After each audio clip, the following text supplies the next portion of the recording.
Save and close. We are currently streaming according to my end, waiting for YouTube to catch up. And there they are. All right.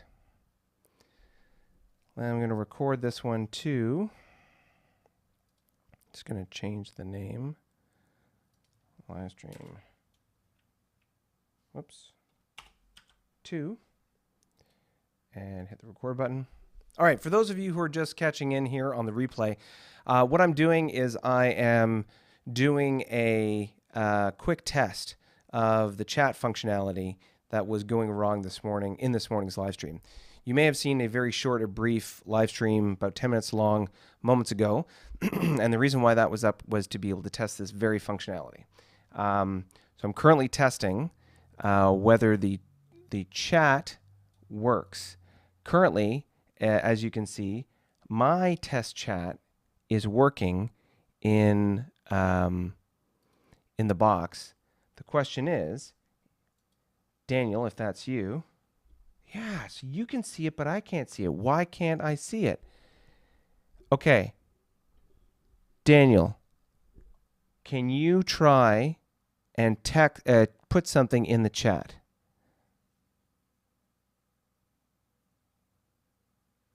And I'm going to watch it. Hopefully it works. So this is why having multiple screens is useful. I have, interesting.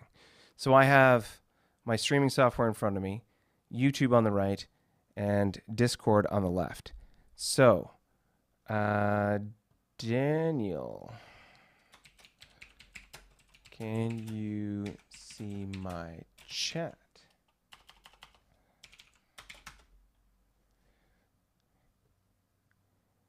And testing again. Okay, so I've hit testing again.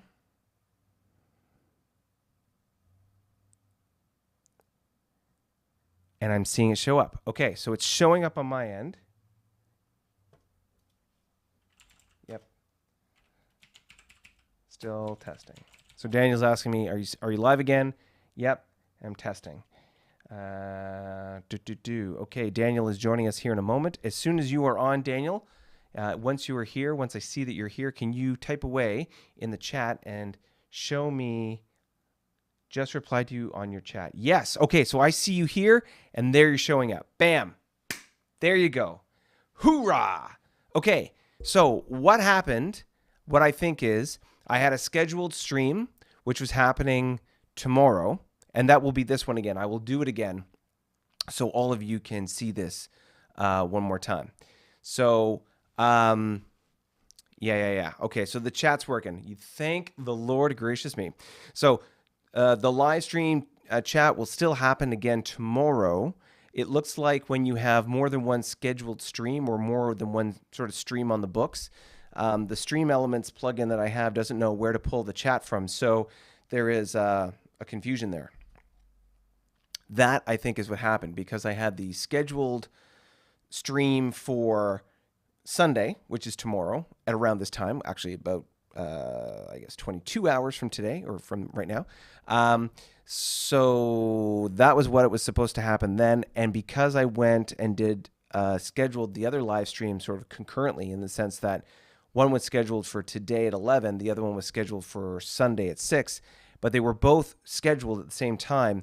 The plugin didn't know where to pull the chat from, I am guessing. So here we are. All right. So don't worry. Don't be concerned. We will still have the subscriber celebration on. Actually, here's an idea. Hey, Daniel, we're all doing this live in the live stream. Daniel, if you're still watching, which it looks like you are, are you able and or capable, at the very least, to come on audio, and at the best, are you able to come on video with me? I'll work on the back end here, and so that you and I can do a live back and forth chat while I engage in a little libation we can go a back and forth chat and discuss all things campaign, so to speak. Would that be something you would be willing and or wanting to do for the next, I don't know, 20, 30, however many minutes? You can answer me, I guess, in Discord if you want, or in YouTube chat. You let me know. I can send you a link in Discord and you can click it and then you can join me here in the software that I have. You let me know. One way or the other. One way or the other. One way or the other. Yeah, when I get silly in the evening, I definitely get silly. You let me know, Daniel, if you are able and capable of doing video and chat. If no video, that's cool. Can you just do audio? 6 and 1, half a dozen the other. He says, sure. Okay, stand by. I'm going to create this input. I'm going to have to create a screen for it too. Doing this all on the fly. Oh, it's been a while since I've done a call. Oh, video call. Here we go. Okay, copy the link. Link is now going into the Discord chat for you and me. That is the link sent there. I'm going to press OK. It has populated the link. I now have to create another screen where the two of us can chit chat. Ooh, that's going to be exciting. Okay, I'm going to use this one. Stand by. Layers and multi-view. I'm going to put in the call, and I'm going to edit it at 0.5. Why want to do that? Why want to let me do that? 5. Okay, yep. And oh, I see Daniel. I got a video. And I'm just going to move you and crop your video feed. Hold on, stand by. I'm going to crop you a little bit there. Crop you a little bit there. I'm going to give you a border with some color. Again, doing all of this in the real-time craziness. Shoop. All right, so negative 0.5. And I feel like I want to zoom you a little bit more. Maybe I can make you 0.75. Ooh, that's too much. 0.75. Oh, yeah, I got to move you. I love it. Okay, hold on. What's going on there? So I want that to be 0.5, right? That's perfect. Okay, bang, bang, bang. It's looking good. I think that's good.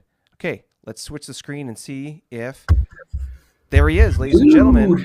Dude! There we go. Doing that in real time. Stereo effect, stereo sound. I'm going to see if while we're talking, if I can add another layer to the background. Let me just see if I can do this. Pardon the background. I just finished running an RPG. You know what? Not so as not to screw things up. I'm not gonna screw with it. It'll just be you and me live here and now. All right.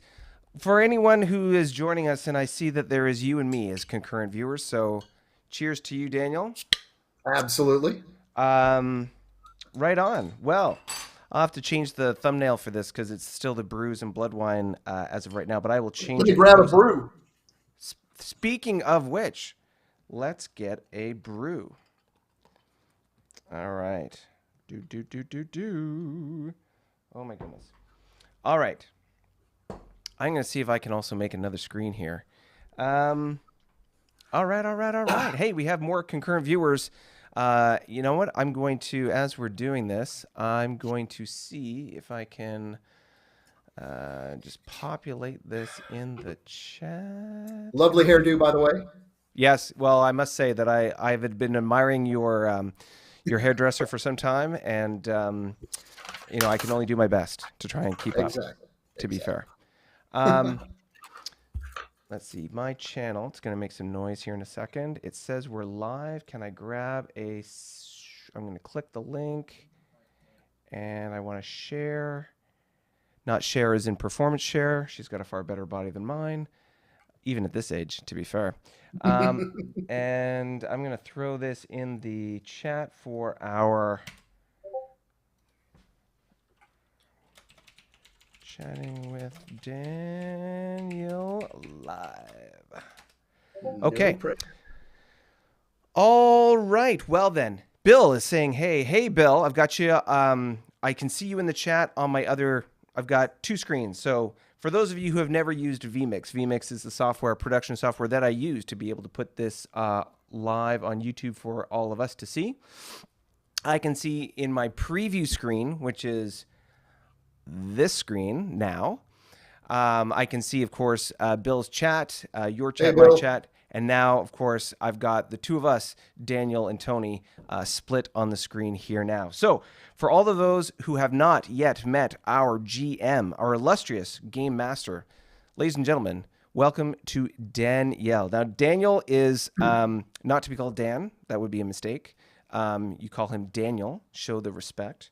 And for anyone who has been sort of new to our stream, Daniel was part of the community of players that joined us during the Lost Stars campaign and was very ambitious to take on the role of Game Master in our new campaign for New Worlds. And I've got to say, from my perspective, as someone who's seen this go on for a while, and of course, seeing you as the Game Master in our game, you are doing a fantastic and phenomenal job. And one of the things I like the Thank you. most about sort of your approach is this sort of adaptive response to the circumstances of the game. As the game is evolving and we come across problems and our growing pains, teething pains, whatever we want, we're coming up with adaptive solutions to be able to, address the problems, add value for players, and at the end of the day, just make it fun for all of us. Which really is the whole reason why That's we're the doing goal. this. Yeah, that's the end goal. Is to make Yeah. sure, like you want it to feel fair, and you want everyone to feel like they have agency, and you want to make sure that you're creating emergent storytelling. Right. That's Mm-hmm. kind of like the magic ingredients for making a fun game. So So. as so I guess for anyone who doesn't know you, which is essentially everyone other than Bill and Jim. Hey, Jim's in the Hey, chat right now. Jim. So for anyone who'd be catching this on the replay or is catching us live, Daniel, how did you come across, how did you discover this channel? How did you get involved in this game? And why on earth did you take on the headache of being the GM?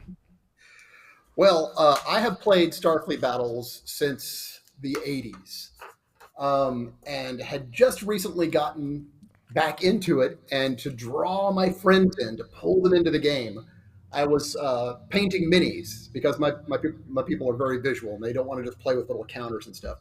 And painting the minis, I thought, hey, I'll go on and post my new minis on Starfleet Battles groups and Facebook. And as I was there, I saw these posts about this game that's happening that combines like all the tactical and the strategy. And it's kind of like one of those old school play by mail games, except that it's all happening like up there, the strategic map. I watched you talk through. I remember the first video I watched when you did an around the clock and you discussed the strategic situation for all the various powers. And I was like, I want to get in on this. I want a piece of this. Mm. So I kind of reached out just to say hi and and say that I really liked what you were doing. And the next thing I know, people are saying, "Do you want to join in?" Hell yeah, I want to join in. That was great.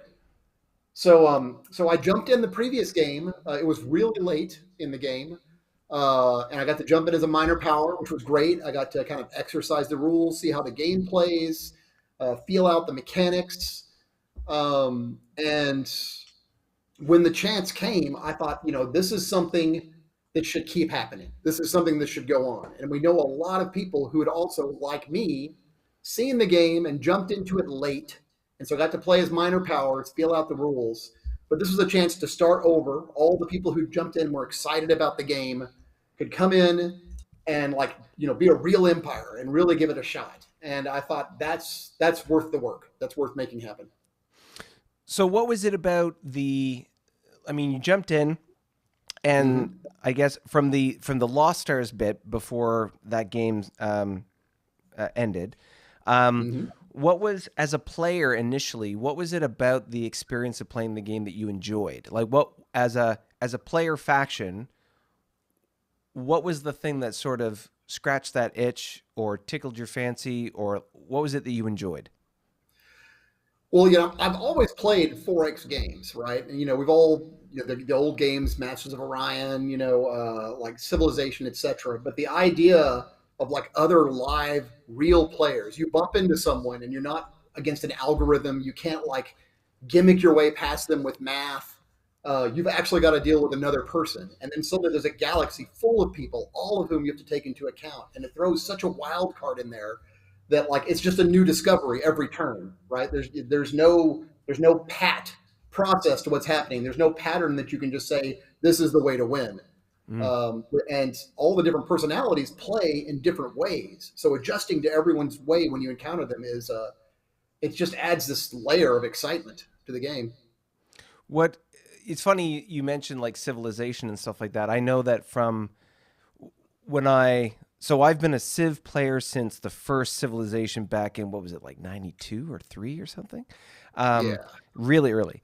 And one of the things I loved when they went into having multiple players in a turn-based game like that was the fact that you got to play against people because the AI, whatever game you're playing, it gets predictable after a point. Like it's Yeah. especially those early games. Like it was very, you could very much anticipate depending on your difficulty level what was going to happen. But players, like real people, throw such a wrench in everybody's plans. It's so much fun, exciting, and of course infuriating. That was the thing that was so exciting about when I did it with Civ.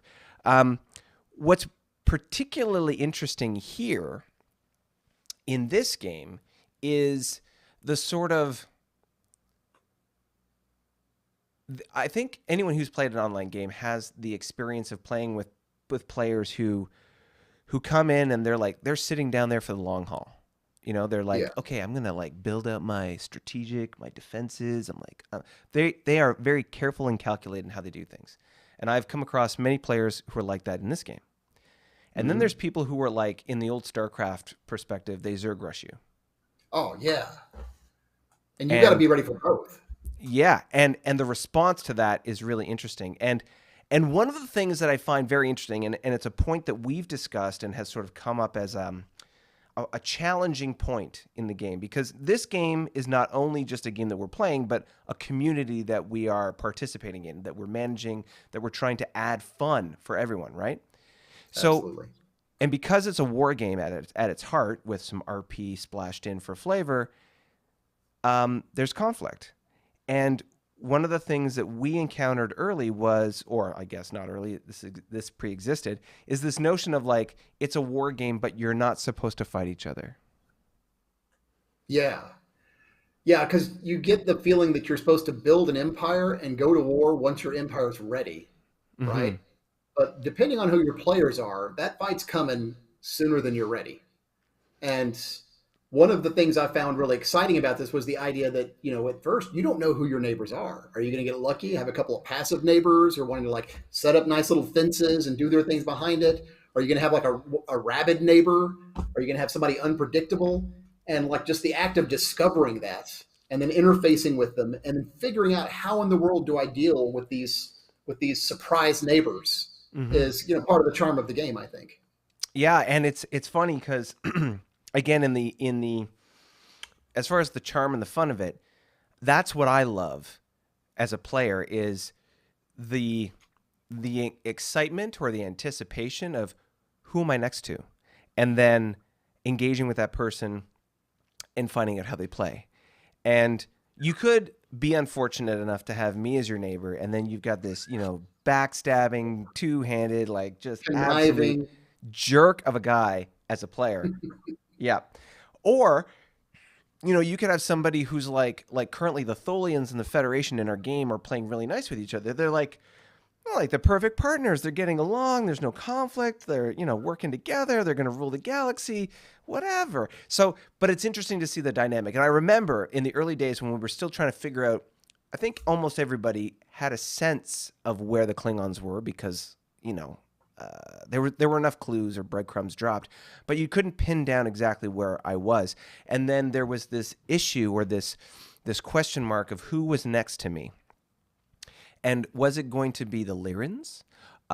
There was a little bit of talk of the Carnivons early on, but I think at the time, because we didn't see the Lyrans, there was this narrative that was being spread about how the Lyrans had this massive fleet and they were going to like come and get you. Mysteriously spread. Yes, I I don't know don't know where I where don't know that where came that came from. from. And so what was so interesting about the, if you want to call it metagaming, I just think it's like the atmosphere and the fun of the game. Hmm. But the chit chat that we were having on Discord as a community, and the sort of trepidation, that anticipation, the anxiety around, oh crap, I've been playing the game this way, and now I've got this as my neighbor, and boy, are they going to hammer me when I find them. Lo and behold, it wasn't the Lyrans, but rather something worse, the Carnivon, because their fleet was even bigger and badder, and oh my god. Um, but I only know that from my side, from the Klingons and from the interactions that I've had with some of these players. From your perspective as the GM, you've had a very unique perspective because you basically watch all these baby birds come out of the nest. How have you seen that evolve? How are you enjoying watching that? And what's your sense of how the players are enjoying, engaging, or participating in that open 4X kind of atmosphere? Well, I mean, one of the interesting things about this game is it's got a built-in community, and we have all these venues for talking to each other. We have a Discord channel, etc. And I'm the only person with perfect information.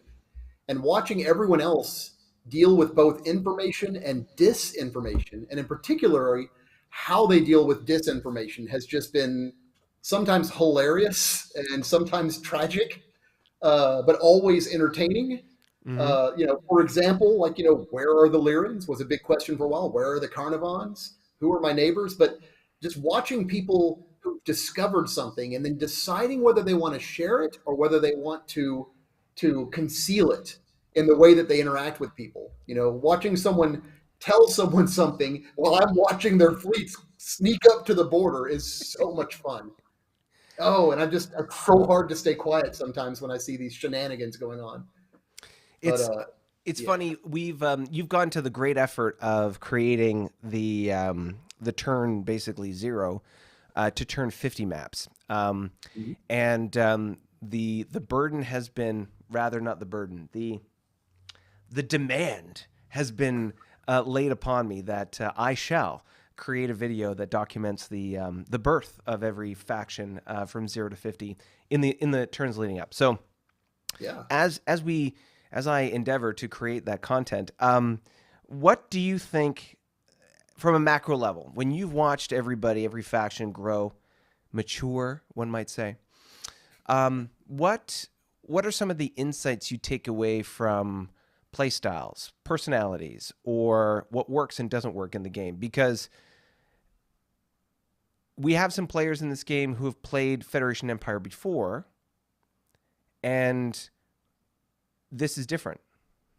Very, very. And in fact, my first thought when I was running this is I'm going to see so much experimentation that when I play in the next game, I'm going to be so ready. There are players who started off just immediately tech rushing. There are players who started off building as many exploration ships as they could and just racing and building a few bases just to support continued exploration. There were players who built grids of bases and layers of defenses. And each of these approaches like netted different early and late benefits. And it's been really interesting to see these strategies pay off later. And then some things that looked like they might give someone an early lead eventually leveled out. Mm-hmm. As you've seen in our previous videos, everyone's starting to bunch pretty close together on EP, despite however they started with their strategy. So now the question is, you're all getting to this point now where you're all kind of the same size, but what does your empire look like? Are you a high-tech empire that's missing infrastructure? Do you have a massive infrastructure but are struggling to have enough ships in case someone attacks you? And everyone is in a different place now for that. And how that works when the chips hit and when the fighting starts, that's really where we're going to see the payoff, I think. And that's a really interesting thing because as we go through, and this is, to be fair, this is our first campaign that we started from scratch to now, and we've been documenting in this way. And what I think is really sort of what will be really neat about this is we'll be able to go back and reference the early, excuse me, the early, medium, and late stage of the game, and what ends up working when. Because, for example, and I'll just speak from the Klingon perspective. I'm not sure because I didn't see it. I'm not sure if there's any example that might stand out for you. But so, for example, in the very early turns for the Klingons, I discovered these colonies. And the way we were using colonies in this iteration of the game, so this version, colonies were different than normal resources in that they provide supply. They provide the same number of EP, i.e., 1 EP or $1, but a colony A can provide supply from its point. It's a supply node, and it also can grow depending on its proximity to your homeworld. And we have a table for that. But it can grow over time. It can grow into bigger planets and so on. And when I discovered these early on, they were minor factions with fleets, and they were opposition, you might say, minor factions. Yeah. And there were some players who chose to be diplomatic with them right away, which is one definite approach. And at the early stage of the game, I went full war. But that was a very intentional choice, because in my example, I was using and as the rules that we're using, I went to limited war to be able to accomplish that initially. And the limited war functionality allowed me to improve my economy from 50% of total income or gross income to 75%, and then eventually going to war for a short period of time at 100%. And it just allowed me to amp up the output of my EP and build ships, which ironically, I had a big Navy, relatively speaking, early on, and struggled with that sort of, we'll call it mid-early era, because a lot of the sort of activity that I engaged with, the wars or the conflicts that I started, one of the strategies behind that was to be able to build out a fleet. Because at the start of my conflict with the Romulans, or at least pretty close to it, I had pretty small fleet. Yeah, small relative to everybody else. Yeah. And so, but now I have, well, it's hard to catch the Remans, but I'm getting closer. And I've had some casualties along the way, but nonetheless, I've had the ability to be able to build out infrastructure like those YDKs you see on the border, and just grow my fleet to the point where I'm more of a harder target to kill rather than a soft, squishy, or as Bill would say as he's watching a fluffy space dragon. So, that's something that I'm sure Jim will find out shortly, although less fluffy space dragon, more like space cockroach. And, whether it's a slithering Hydra snake kind of thing that's going to be showing up in Romulan space, who knows? But I digress. When it comes to the different strategies that you've seen in the early game, what is there anything that stands out as an example of something that was done? Yeah. Absolutely, and you bring up a good point with your approach towards your early discoveries of neutral planets victims, and some other players who ran into planets and decided, you know what, I don't want to burn the chips to try and take this planet, so I'm going to go with the diplomatic approach. And in particular, there was another player who started off with a planet very close to his homeworld, just like you, chose diplomacy instead, and I think suffered for it because early conquest gives you that boost in economy. And as we've seen in this game, your overall economic profile is the area under the curve, right? Like a rise early on gives you more later on. And you get to bleed off those war turns because it's so early in the game. By the time you're done, that's behind you. So you even like your economy will recover. You'll get the planets earlier. There's very little drawback to doing that early planetary attack.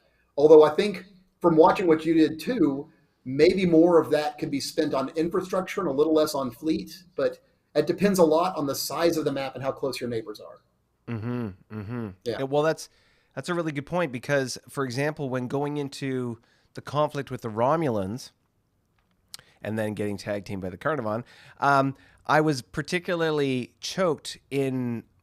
I was very aware of the limitations of the number of slipways that I had, because I might have had income to spend, but I didn't have slipways to build. And so flushing that out as much as I could in the time that I had was critical. And I know, without necessarily indicating which player's done it, because I don't want to be fully transparent unless they want to reveal it. I know that some players have fully built out their slipways. They have a full scope of frigates and destroyers, and if they can, cruisers, and then cruisers. They've got the full kit and caboodle. And then there are other players who were like I was early on, who were struggling in the sense that they might have doubled down on a specific niche slipway that works for them. Like, for example, I don't know if this is the case, but if it was the ISC, we've talked about the benefit of their CL platform, so light cruisers. Um, The Gorn don't the even have heavy cruisers right now. There's exactly. not I a mean, the hull only for thing it. they have Yeah, is their YCC, but even then, that's a um, light cruiser hull. is it? Oh, Yeah, there you go. Okay, so Gorn with their light cruisers then. I don't have no idea what the Tholian constraints are around their hull types, but I know, of course, they can group their ships together to form different options. yeah. So, like, there's different factions get to play differently with the different ships that they can build, but understanding that spectrum or the capacity to build stuff is going to be really important. One limitation, for example, and I don't know how this plays out for other factions, but in the Klingon example, we don't have light cruisers to build. Like, it's Yeah. not available on the MSIT or the laundry list menu items, whatever we want to call that. So I don't have any options to build it. At the moment, the ships that Klingons have available to build are cruisers, destroyers, and frigates with, different flavors of, Yeah. and dreadnoughts and things like that. But those slipways don't come until later in the game.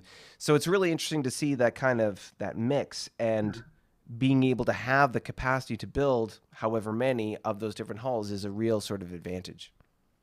There's also, if you're in a low pressure situation, it might behoove you to partially build out your shipyards in whatever tech level you are. Wait until the next tech level, then build new shipyards, and you never have to pay that extra tax for leveling up your shipyards, right? So if you're not under pressure, I don't see any reason to have like just your entire shipyard built out to build everything you can. Wait until a later tech level. If you don't want to have two heavy cruisers slipways, build the second one when you hit Y tech or when you hit M tech, and don't take that 5 point surcharge for every time you go up a tech. Well, it's interesting because Jim's kind of mentioning in the chat here. There's when it comes to, so we should, for those who are just watching this and are like, what are they talking about? So in the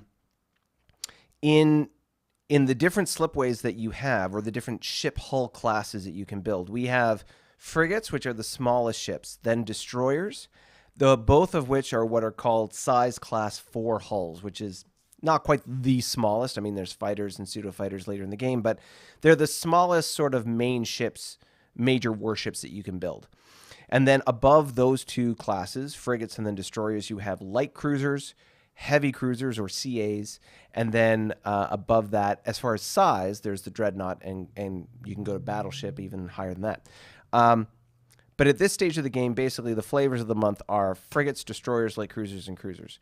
And in the frigate and destroyer spectrum, you can build as many of 3 slipways of each, so 3 frigates and 3 destroyers total. And the significance of those slipways is that those slipways can build one hull or one ship each turn, meaning we have 2 turns in a year, and they can build essentially, if you had 3 and 3, 3 frigate, 3 destroyers, that's 3 frigates, 3 destroyers every turn, or 6 of each a year. That's different from light cruisers or cruisers because they build in the alternate season. So we have 2 turns a year, one is spring, one is fall. And if you have, for example, light cruiser or cruiser hulls, or cruiser slipways rather, they can build in spring, and then when you get the second one, it can build in fall. So you could build one at the maximum, essentially. You could build 1 cruiser per turn if you're fully flushed out on those slipways. And you can only have a maximum of 2 cruiser, 2 light cruiser slipways, and then 3 and 3 for the frigates and destroyers. So that's the constraint or limitation within the game as we have it. And so that's why, for example, and it costs more money to build out these hulls, starting with $10 or 10 EP to build a frigate slipway, 15 for a destroyer, 20 for light cruiser, and 25 for the cruiser. So you can incrementally build them, so to speak. Build the destroyer, upgrade it to a light cruiser, and upgrade that to a cruiser. But it can be a significant investment, especially early on in the game when you're only making 10, 12, 14 maybe, and that total gross income is cut in half because at peacetime you only make half, or you only get to pocket half of your gross income. So yeah. One of interesting pieces of depth I think the game has too is that every empire has its sweet spot for its ships, right? So, like Mm. we've talked before about how the light cruiser for the ISC is really good, and you're allowed to build a smaller ship in a bigger slipway.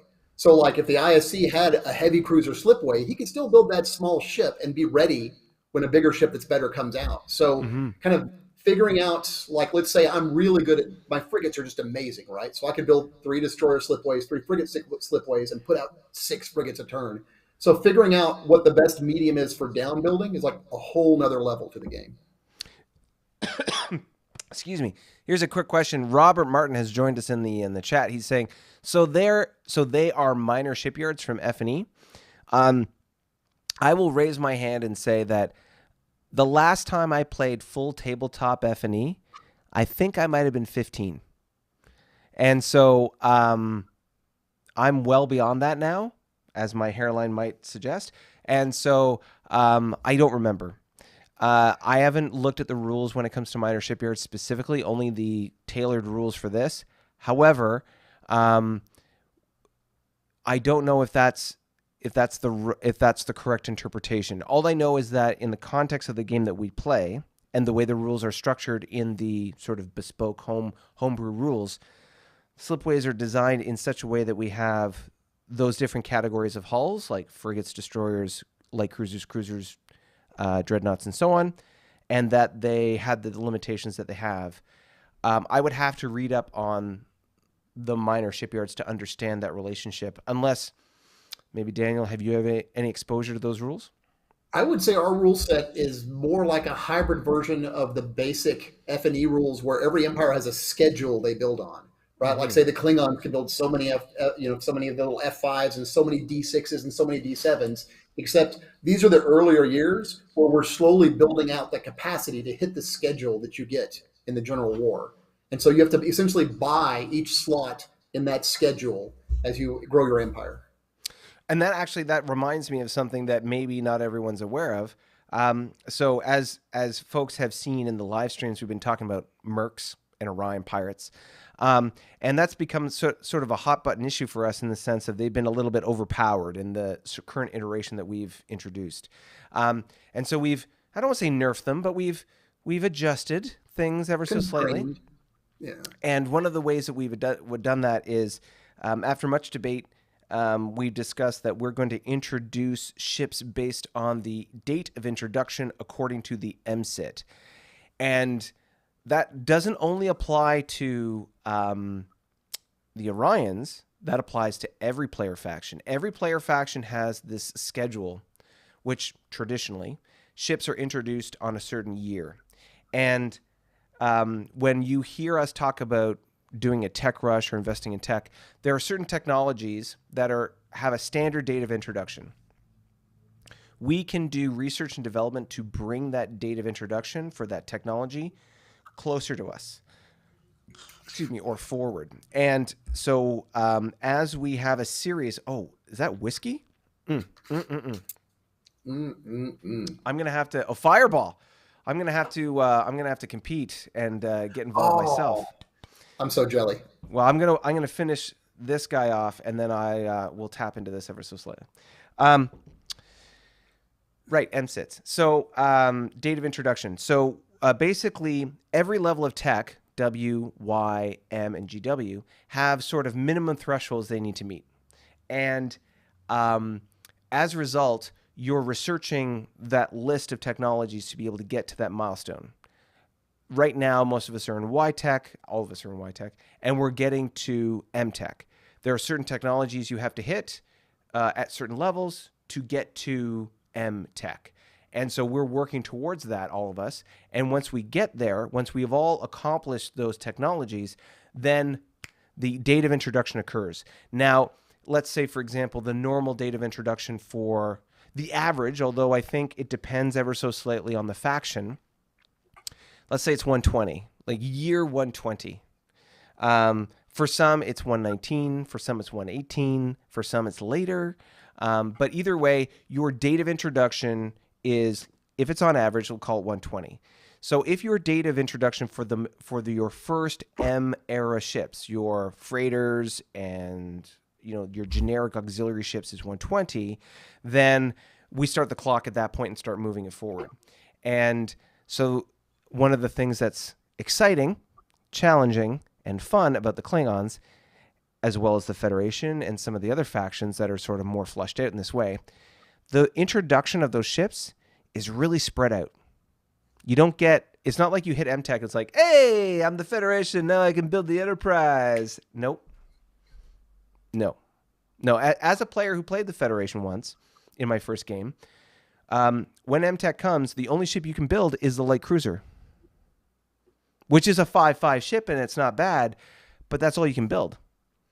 And so a 5.5 ship is great. You can upgrade it from a YCL, which is the normal sort of cheat when it comes to the feds. You build a whole bunch of YCLs, and then when you get to MTech, you convert them.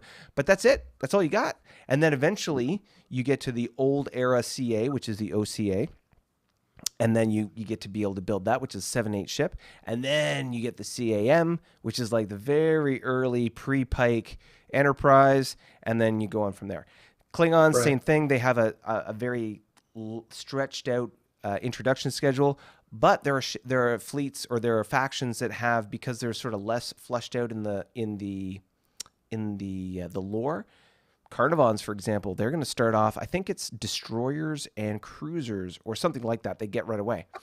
They get at least 2 hull types right away, and they can build them, and they're great MTech ships right off the top. They don't suffer from what the Romulans, the Klingons, and the Federation at the very least do, which is those 3 factions have early and late M era versions of certain ships versus GW ships. It puts pressure on empires like the Carnivons, right? If they've got these good ships early and they know everyone else is going to catch up with them, that's their moment. They have to jump right then. Yes. And it's going to be so interesting to see what that, because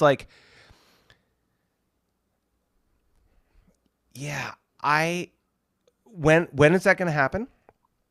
How is that going to influence things? And like we talked about, so every time we talked about slipways and how much it costs to build those slipways, every time you upgrade a tech, so for example, W to Y, Y to M, you have to spend 5 EP per slipway to upgrade that slipway to the new technology. And they're not retroactive. It's not like I can go to MTech and then, whoa, I can build W, Y, and M era ships. No, I can only build M era ships in that slipway. D3 slipway to a D4 slipway to a D6 slipway. Yeah. And you got to be able to build. I mean, you don't have to be able to build the hull to upgrade the slipway. You just have to have the construction tech, which is one of those technologies in the M, for example, the M or the Y or the whatever the technology level chain is. You have to have that technology, but you can upgrade the slipway to be able to build M era ships, but you don't have the blueprints to build the D7. Right. For example, the D7 comes later. The Klingons, by example, get the D6 first, which is just a stripped down version of the D7, and then they get the D7 later. Same idea with the... I'm looking at the release dates here, right? So the assumption is year 120. That's where M starts. So whenever you get M, we take that year 120, from the Starfleet battles, when ships came out, and then move forward from them. So the Klingons just get the E3 in 120, and then the next year they get the E4. In 122, they finally get the D6, but the D7 doesn't come for another 12 years. It's ridiculous. Yeah, it's a crime. I agree. Well, there are ways to rush that in this game, though. You can throw research into the introduction year of a ship and bring those years slowly forward. Yes. And so this is a critical thing. So for those who have not caught the Lost Stars campaign previously, I was the Klingons in that faction, and I was the Klingon faction in that game, and that because that game ended early and I wasn't able to sort of fully flush out the Klingon experience, it's one of the reasons why I wanted to do them again in this campaign. But one of the critical mistakes that I had made in that campaign is when I reached M era, and I had been making a lot of research into building the technology to be able to build dreadnoughts, for example, and so I had the dreadnought slipway technology, so I could build a dreadnought slipway. what I was missing was the blueprints to build the Dreadnought. And the reason why I missed those is because that was based on the introduction date, which I somehow missed. And therefore, I was so far behind, like there's no way I could reasonably bring that forward in any, acceptable amount of time. Once I'd hit MTech, the strategy should have been to start investing money right away in bringing those designs forward, or those designs early, so that I would have been able to build that hull when it was. Because Klingon dreadnoughts are pretty decent, and the ability to build battleships, which I technically could do now, it's just cost prohibitive. Those, like from a Klingon perspective, those are great ships and great hulls to have advantage of. I had at the time Y era dreadnoughts that I was able to upgrade. They're called C4s that get upgraded to C4Bs. They still only move 4 like a Y ship, but they have a lot of the weapons of an M era ship, and they're like an 8.8 versus a 6.8, and they were decent and they were great for command factor. But man, I was really looking forward to getting some of those dreadnought ships, because they really pack a punch. And I was choked when that happened. So lesson learned for me this time around, not going to be doing that again. So it'll be interesting to see how that all fleshes out. But that's just one example from the Klingon perspective of how you can bring ships forward, or ship designs forward, and how that can be of advantage for you. And if you don't, how you can get burned. Your engineers are in a perfectly good shipyard, just looking at their watches, going, "When do the blueprints come? Come on!" Exactly. And it's funny. That's not too far off real life when it comes to working in a dry dock or dockyard environment. Military procurement. The chat, I got Bill and Jim popping in some things here. Jim saying hydrons get many all at once, but not everything. For instance, M era tugs come very late. Which is funny, because the hydrants had tugs. I would think they had tugs from earlier than most. I think. Yeah. What's that? Really early, like turn 2, I think they get their tugs. Yeah, so they'll have M era tugs later, but they get. It'll be interesting to see the.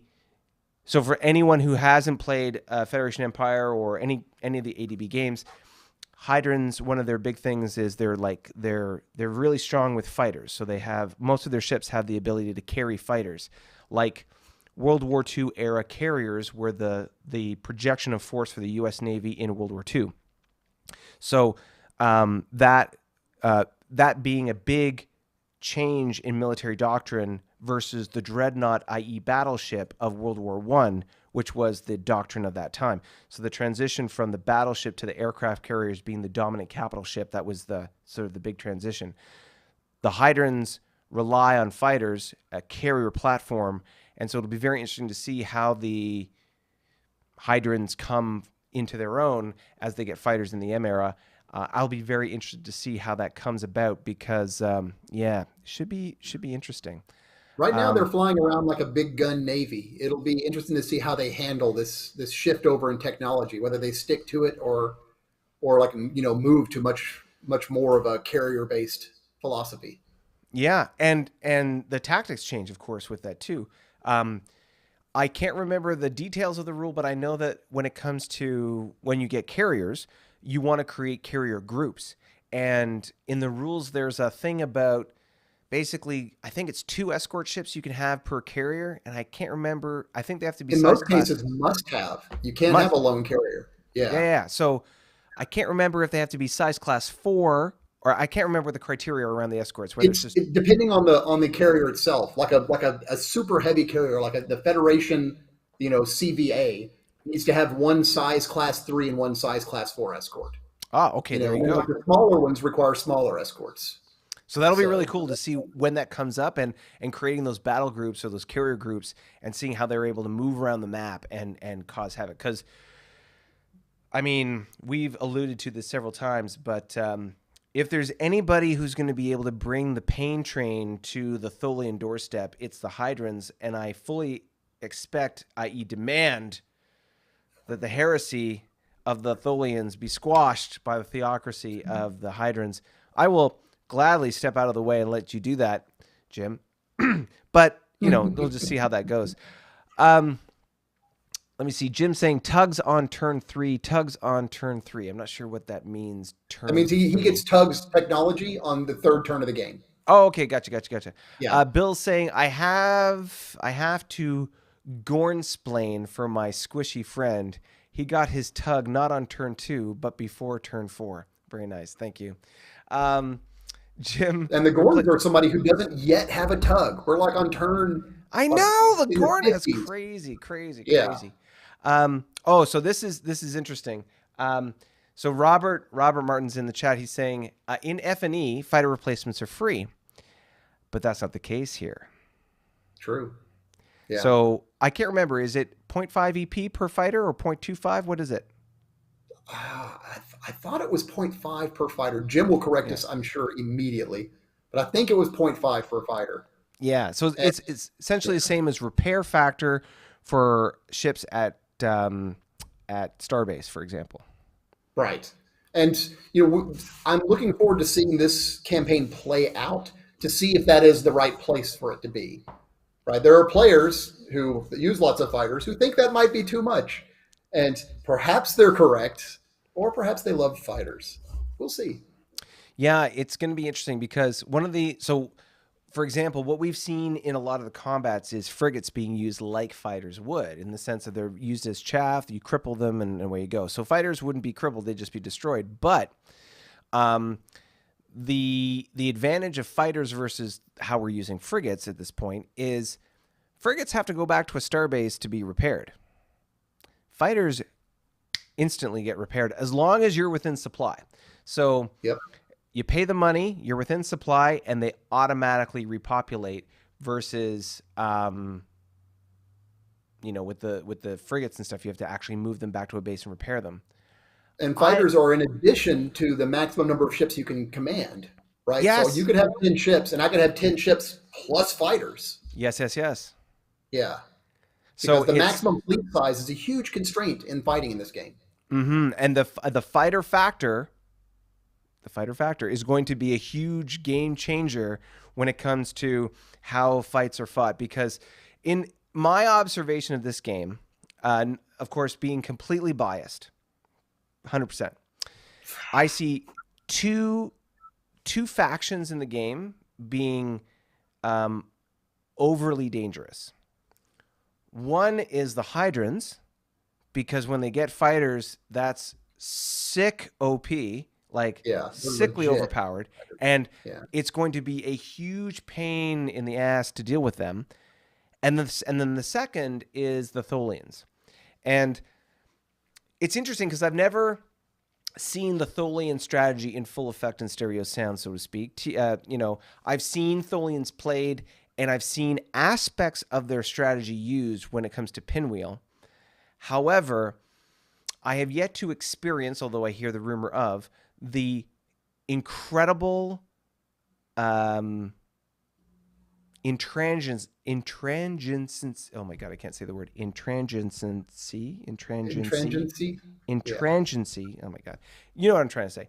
The inability to move them off a target once they're situated, because they are going to be like a concrete, I don't know, dead weight that you're not going to be able to get out of the way. There was an early battle where the Hydrons found an independent Tholian planet, and it wasn't very big. It didn't have a lot of economy, but what it did have was 3 of those tiny little patrol corvettes. Mm-hmm. And the amount of time it took him to kill 3 patrol corvettes who had gotten back to back, turned into a pinwheel, and spun web around them was astounding.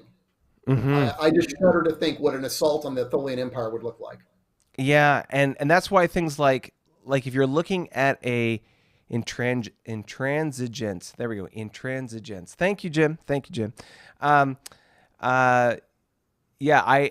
That's why I think that, ironically, since the Hydrons have become so anti-Tholian, I feel like the Hydrons are uniquely suited to be able to smack some Tholian hide, because they have the, like I perceive it to be this OP faction or OP factor of the fighters that they'll be able to introduce into every combat, which will help to compensate for the defense factor OP element Right. of the Tholian. So, some extra offense to deal with the extra defense, I think, is a good balance. We'll see how that works. I mean, I can only hope to just get out of the way and let those two meet, let them It's dance, a have it's some a fun. shame they aren't next to each other, because that would be some fun fireworks. I mean, even if they were only like an empire or two apart, but like they're literally on the opposite sides of the map. They really have to work to try and meet each other. It's going to be interesting. But yeah, anyway, Well, we'll like in see what any happens. relationship, Jim, you should put the work in. You should do that, man. Put the work That's in that right. relationship. You Yeah. know, yeah, I think it was Reach out. Rihanna that said you got to Yeah. work, work, work, work, work. I believe there's a little wormhole there that he can just reach out and shake hands. Reach out and touch So someone. exactly, exactly. Touch them So in the wrong way. so I think some people refer to the Tholians as the creeping doom, right? Because they're able to like grab empty space and then they've got it, right? Yes. They've got it. So, but they're not good on the attack. So if you can put a fence around them, an iron curtain, if you will, then perhaps you can stop their advance. One might say that. I mean, they're really truly the big red of the map. I mean, I say that Yes, without. I want to show love to my Riemann brothers and sisters, but I mean, like the Riemanns are like carrying that big stick, very Theodore Roosevelt style. But um, it's it's that like you say, that creeping doom, that iron curtain of Tholian dominance. That's really the scariest thing. And it's not like it's scary today. It's just that I see what it's going to become, and that is scaring the bejesus out of me further in the game. Because and they're just quietly just doing yeah, their own thing over there. Just yeah, no one's stirring the pot. no Despite one's the stirring the pot. conflict of the crescent of conflict, no one is poking the bear on that side. It's like the quiet corner of the galaxy. It's very Right. disappointing. And their northern neighbor, the Federation, early on in the game, we were watching them and we were amazed at the size of their fleet. Because That's they were right. just they were building out all these cruisers and all these things. But that was like in the W era, and then as the Y era crept up, they changed the way they were playing, and suddenly their fleet became like equal to everyone else and like a little bit smaller now. And it's just kind of funny to see people pivoting on their strategies depending on their relationship with their neighbor. And it seems like at least right now they're not fighting with anybody. So Yeah, the knowing that the feds in their own right get quite scary in late M and GW, it's going to be really interesting to see how this evolves because you're if those two are never going to be in conflict with each other, that's going to be a really hard corner to get at. I mean, every faction's tough at various stages in the game. The Gorn, for example, when they get to GW, like you might as well walk the other way. Their ships are so hard to kill. Um, but but it's just a matter of building enough of them and having them out there. And so much of this game is about early stages of the game to be able to build out that economic capacity to support that massive fleet that should come later. The Romulans, having played the Romulans, when they start getting maulers, watch out. They will come in and they will torpedo the crap out of you. And when they get into GW, those Sparrow class ships that they have, man, those are dangerous. oh, that's Dangerous. right, the third generation hulls. Because they They're skipped the sick. Klingon hulls. That's all Riemann, right? And they Yeah, get yeah, yeah. the old Romulan hulls and then like the new shiny Romulan hulls. The Sparrow hulls are sick. Now, granted, I mean it takes a while to get there, but when we get to GW, they'll show up. I had a glimpse of ISC in GW during a previous game. We referred to it as the Three Powers War between the Paravians, the Gorn, as a team up against the ISC. And the ISC have two things that really made the difference in the fight. First of all, their ships, pound for pound, were just so much bigger and badder than the ships I had. They were in GW, I was in late M, and they were cleaning my clock every time we fought. Oh, yeah. On top of that, they had a technology called Gunline, which I'm trying to remember what Gunline is Oh, specific to the ISC, it's the but echelon. yes. Yeah, So that's Echelon, I right. think, is the strategy for everybody else, or is that the technology for everybody else? But It's an it's ISC technology, yeah, where you is have the is PPC ship and then the other ships in front. Yeah, Yeah. yeah, and the ships that can use it have this like circle on the counter, and so he was pumping out these cruisers with this. So it was echelon. That's right. So he had these cruisers with this circle, and he kept like he would build a couple every turn. And the first turn it wasn't so bad, and the second turn it wasn't so bad, and the third turn I started to notice, and then the fourth turn it really started to hurt me, and then by the fifth turn of our war, he was gaining like I had caused him to push back, and then it was just like the snowball just started rolling hard the other way, and I couldn't stop him. Even battles at bases, I didn't have enough firepower to stop him from coming at me because each ship had more offensive firepower than mine, and he was able to get more ships in any one battle line, which is what that echelon offered. He was just kicking my tail every single day. It was brutal. Clearly, yeah, It was bad. he And understood the strengths of his own fleet and leveraged that, right? And each of us has to do that with whatever faction we're in, because there's a hidden strength and a sweet spot for every fleet, but you've got to find it. You've got to use it right at the right moment. that's right. And this the player who was playing the Tholian or the ISC at that time is the current Tholian player. So he's quite good, and I'm concerned just because he is very good at leveraging those advantages. Robert Martin asks, 6 ships count as 4? Question mark. I think that's with regards to echelon. I can't remember. I'd have to look up the echelon rule. That's the thing about FNE, right? The rule Bible is like literally biblical in its size. It should be printed on those little thin veils pieces of paper. But, you know, I got to look it up. I literally have to do a Control F PDF search to try and find anything I'm looking for because it's so hard to find stuff in there. But while I say it's hard to find stuff, once you can get the number, you can find it easily. It's just a matter of finding the number code for whatever the rule is. But yeah, certainly the PDF thing is the key to success when it comes to navigating these rules. Conscious of time, and of course, Daniel, I know remind me, in Texas, you're like 2 hours ahead of me? I'm 2 hours ahead of you. So we're coming up on 11 o'clock your local? Yep. Okay, so I'm conscious of time. I don't want to eat up too much more as he passes out on me.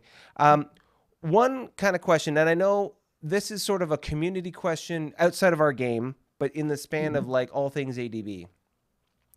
And I know that my exposure and experience to the ADB world, and when I say that, I mean like the people who are invested, the company of the Amarillo Design Bureau, you know, there's been a lot of as I've kind of started to expose myself to that community, there is a lot of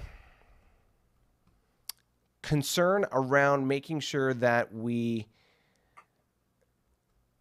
there's the ability to be able to allow the game to grow in a way that provides enough credit and praise, essentially, to be given to those who created this. And I hope that everyone who watches this and any of our live streams, I mean, like at the beginning of every live stream, I say, you know, we're playing this game based on the rule set as published by the Amarillo Design Bureau. Without them, we wouldn't be able to play this game. We wouldn't be able to have the fun we're having. We're trying to adapt what essentially is a tabletop rule set to be able to play it in a way that we can do more ubiquitously, communicate it to more people, play amongst a larger group of folks in a larger community. But, you know, I'm very aware that there are some avenues of concern around making sure that the right things are said and the right things are done, and the wrong things aren't done and the wrong things aren't said. So I don't know. I mean, you mentioned, for example, at the very beginning about how you've been playing SFB since, what was it, 86? 87? Yeah, since the 80s. Yeah. Since the 80s. And I mean, that's essentially when FNE came out. I think it was Task Force Games back then, but 77, way, like, I think, when it first came out. Yeah. Yeah, and I mean, so like this game's been around a while, and the world has changed so much when it comes to like how we play games, period. Like we just talked about Civ earlier. I mean, Civ, the first edition, we're in Civ 6 now, and Civ 6 is old.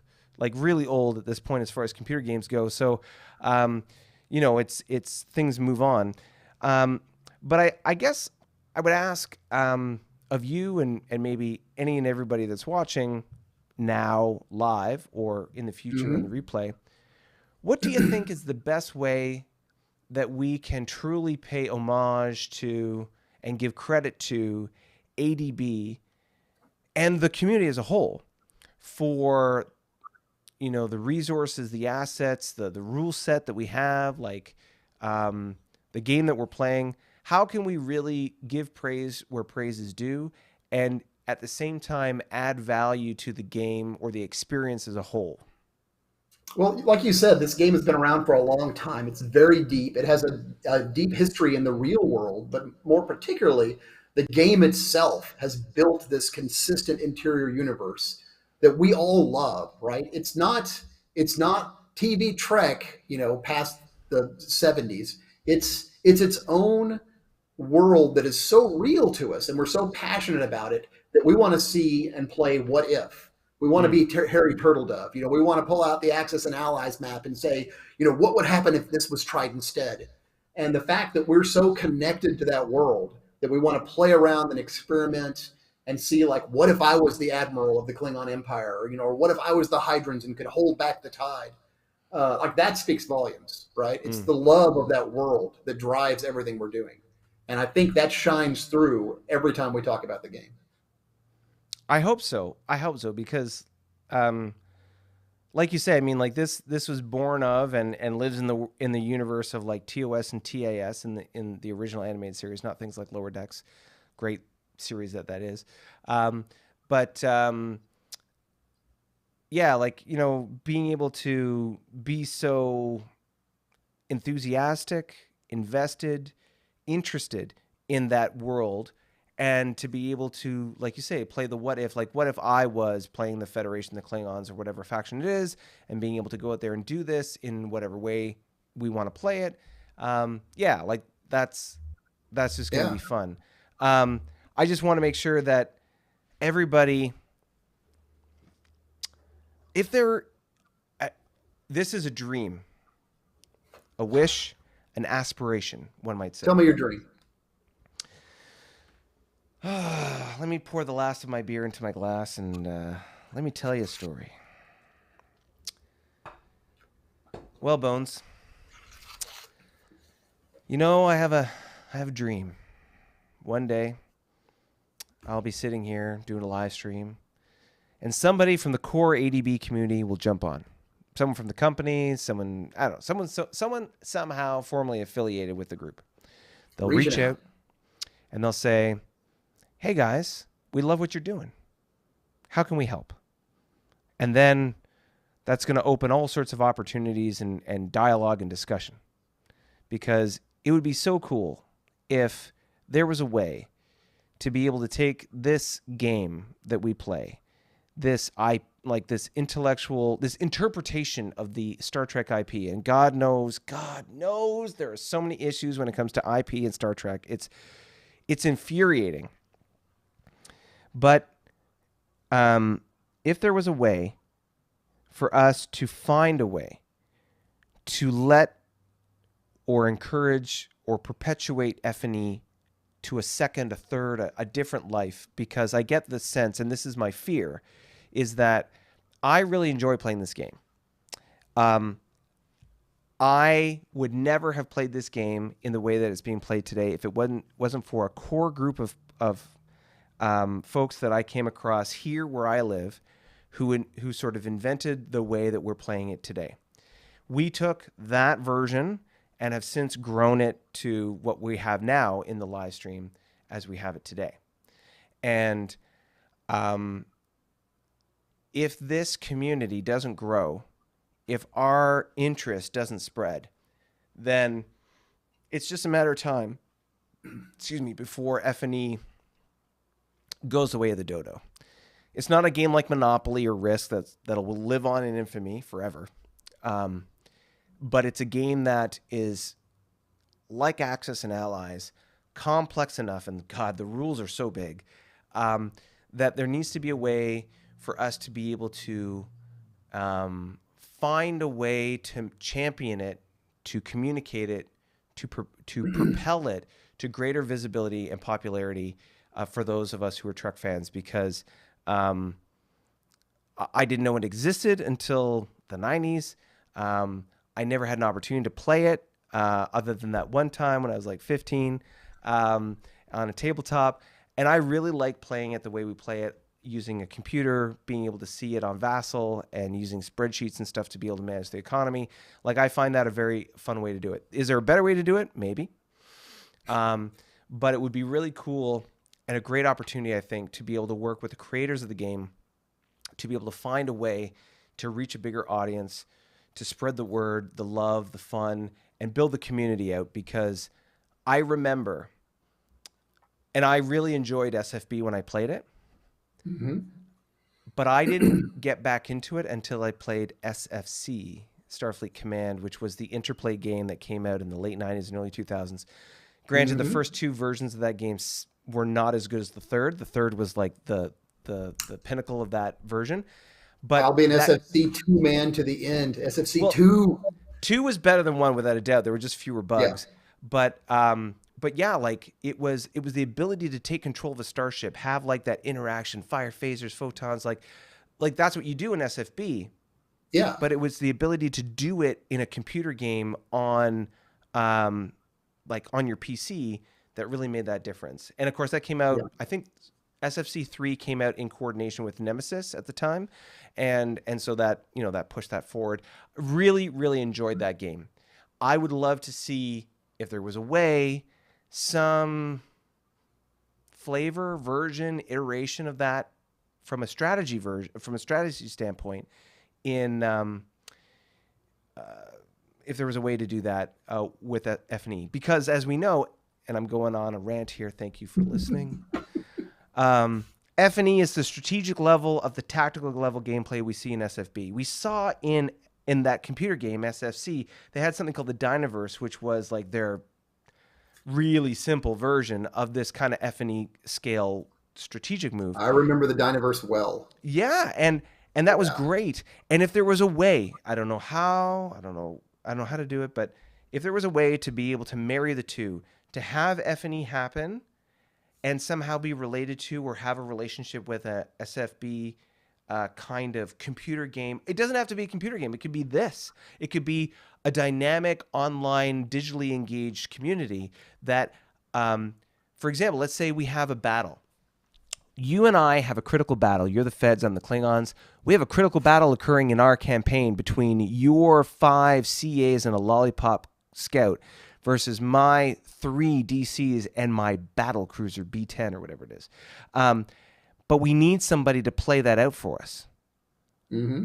We post that on the community pages. We have 2 people populate it, known captains in our navies, and we say, okay, Joey and Biggie Smalls, you're going to go out there and you're going to fight this battle. Here are your orders. Go forth and conquer. And then we get the battle report back from them, and that determines the outcome of the battle. That would be so cool if there was a way to do that. Yeah. So anyways. One thing I love about the Starfleet universe, and like I mentioned before, emergent storytelling. The Starfleet universe is a universe where games take place, but at its heart is storytelling.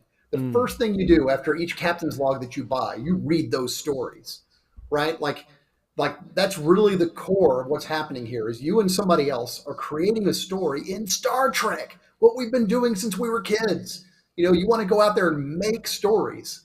And I think all of the games by ADB help you create stories, much like the wreck you can see behind me. I just ran a role-playing game, right? It's the memories of these stories that sweeten these games with time and bringing more people into it. If somebody watches this video and says, hey, what is this universe about?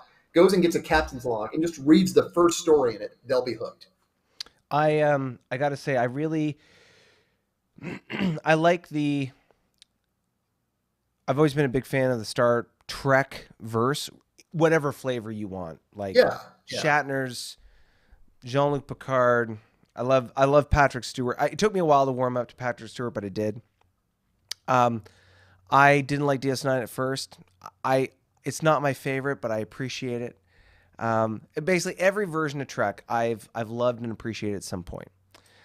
One thing I do like about this game, or at least the way we're running this game, is the fact that we can play it not in total alignment with the stereotypical way factions are played, i.e., like, how many memes have we seen or comments have we heard about how Klingons in TOS are not the same as Klingons in TNG and further on?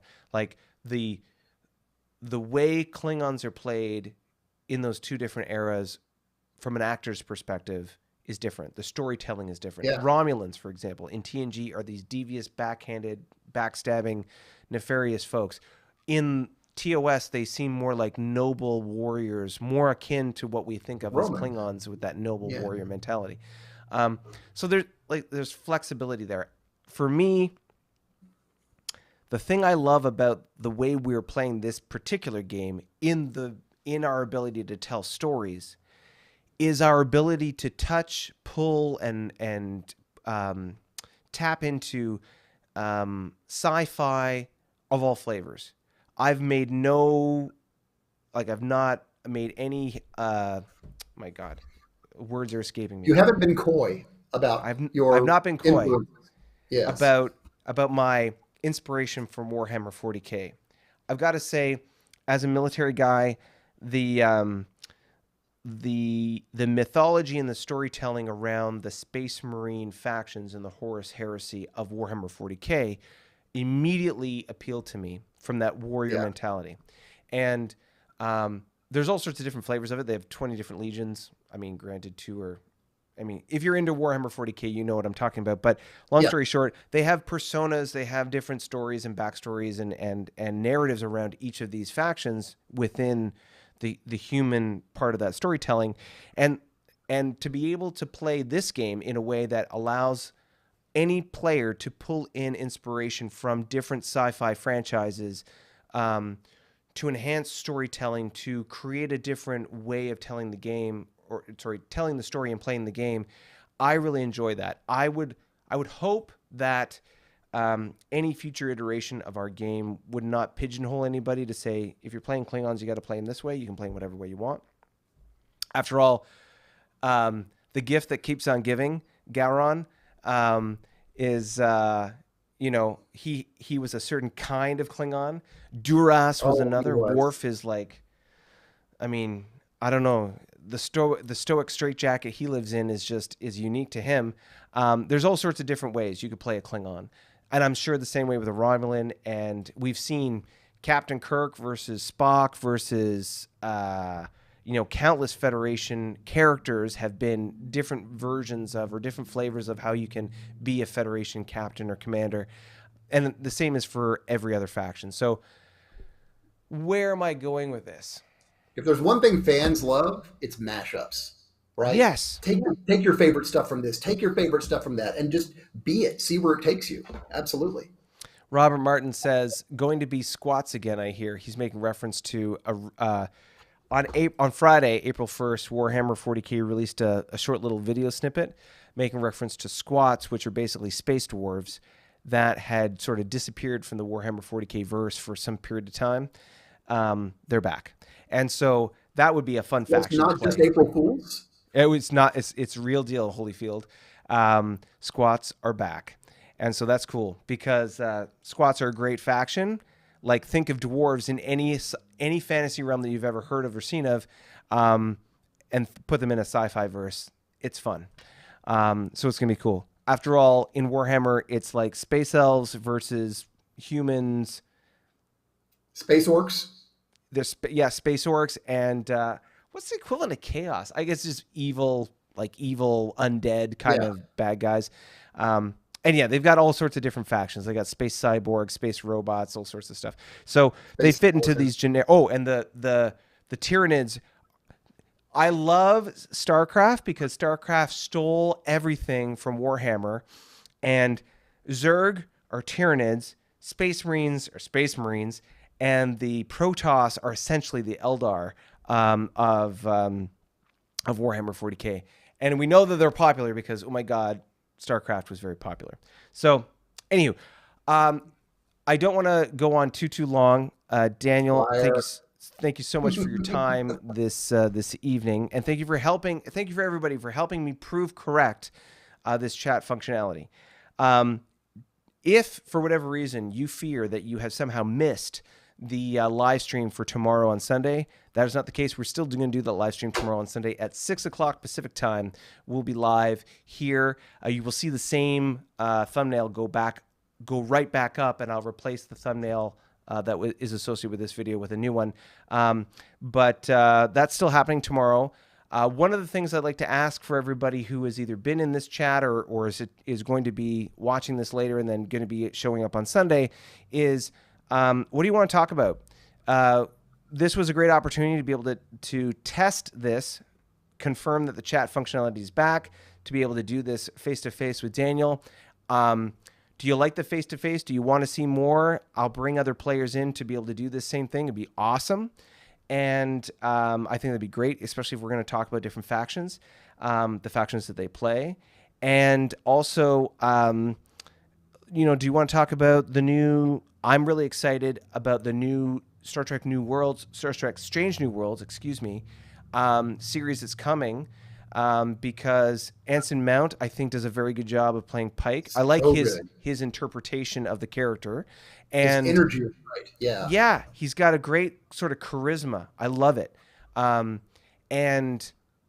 I feel like where they went wrong in Discovery, they're going right.